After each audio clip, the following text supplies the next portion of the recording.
เอากล้วยมาให้มันให้มันจะขึ้นมา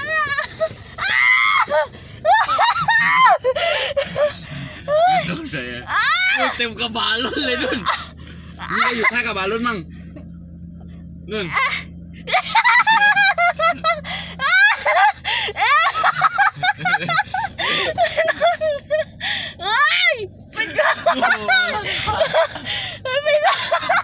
ดูกระบะรถเลย